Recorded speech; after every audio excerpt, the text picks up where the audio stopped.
दोस्तों, आज की कहानी एक ऐसे कौवे की है जिस पर मुसीबतों का ऐसा पहाड़ टूटता है जैसा कि शायद ही दुनिया में किसी पर टूटता हो। और उसके जिंदगी की सबसे बुरे और बड़े जालिम दुश्मन और सबसे प्यारे दोस्त की कहानी है। तो हमारे साथ आखिर तक बने रहें, यकीनन आपको बहुत मजा आने वाला है और एक बहुत ही जबरदस्त सीख भी मिलने वाला है। तो चलिए कहानी को सीधे सीधे शुरू करते हैं। शहर के पास एक बरगद के पेड़ पर एक घोंसला था जिसमें बरसों से कौवा और कौवी का एक जोड़ा रहा करता था। दोनों वहां खुशमय जीवन व्यतीत कर रहे थे, खुशी खुशी अपनी जिंदगी बिता रहे थे। दिन भर भोजन की तलाश में वह बाहर रहते और शाम ढलने पर घोंसले में लौटकर आराम करते। एक दिन एक काला सांप भटकते हुए उस बरगद के पेड़ के पास आ गया। पेड़ के तने में एक बड़ा सा होल छेद देखकर वह वहीं निवास करने लगा, वहीं रहने लगा। लेकिन कौवे और कौवी इस बात से अनजान थे। उनकी दिनचर्या दैनिक जीवन यूं ही चलती रही। मौसम आने पर कौवी ने अंडे दिए।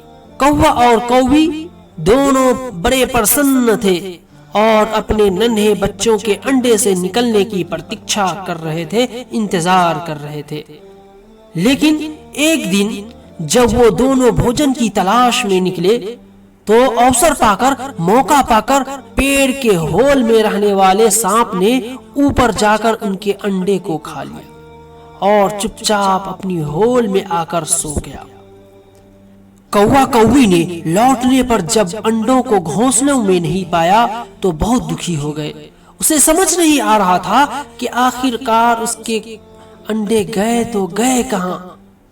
उसके बाद से जब भी कौवी अंडे देती, सांप उन्हें खाकर अपनी भूख मिटा लेते।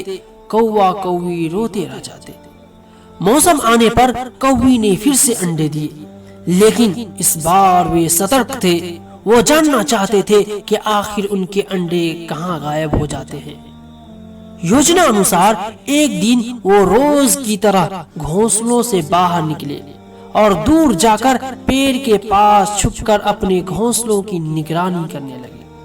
कौवा कौवी को बाहर जाता देख काला सांप पेड़ की होल से निकला और घोंसले में जाकर अंडों को खा गया। आंखों के सामने अपने बच्चों को मरते देख कौवा कौवी तरफ तरफ कर रोने लगे, लेकिन वो कुछ कर नहीं पाए। वह सांप का सामना नहीं कर सकते थे, वो उसकी तुलना में बहुत कमजोर थे।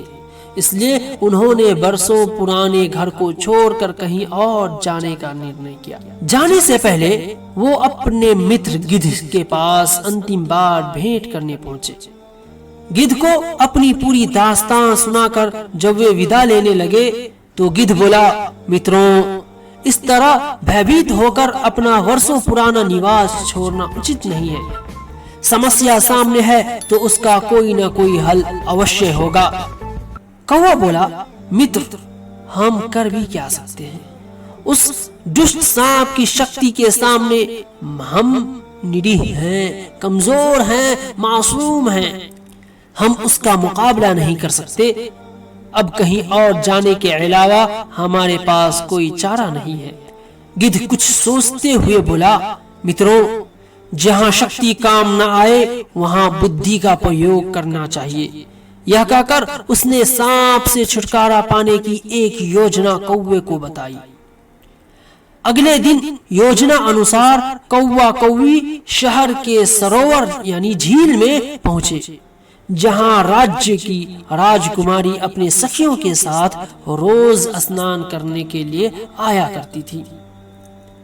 एक दिन राजकुमारी अपने वस्त्र और आभूषण किनारे रखकर सरोवर में स्नान कर रही थी, झील में नहा रही थी।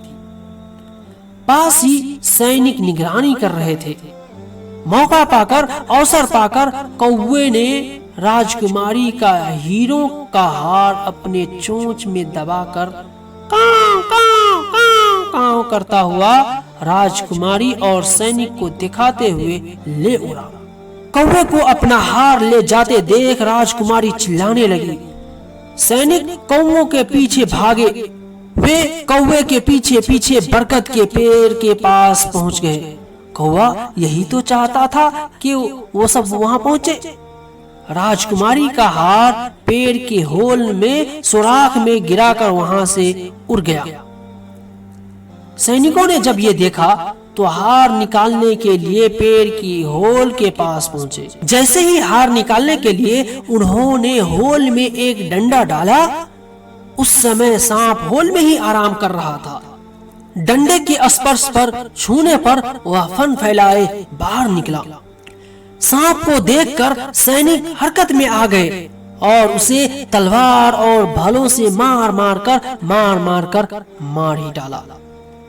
सांप के मरने के बाद कौवा और कौवी खुशी खुशी अपने घोंसलों में रहने लगे। उस वर्ष जब कौवी ने अंडे दिए तो वो सुरक्षित रहे और अपने प्यारे बच्चों के साथ जिंदगी गुजारने लगे। तो दोस्तों, इस कहानी से हमें ये सीख मिलती है कि जहां शारीरिक शक्ति काम ना आए वहां बुद्धि से काम लेना चाहिए, अकल से काम लेना चाहिए। बुद्धि से बड़ा काम किया जा सकता है और किसी भी संकट का हल निकाला जा सकता है। इसलिए चाहे जितनी भी बड़ी परेशानी हो, हिम्मत कभी मत हारना। दोस्तों, मुश्किलें जिंदगी में सबको करती है तंग, मुश्किलें जिंदगी में सबको करती है तंग। जीत जाते हैं वो जो हिम्मत रखते हैं अपने संग।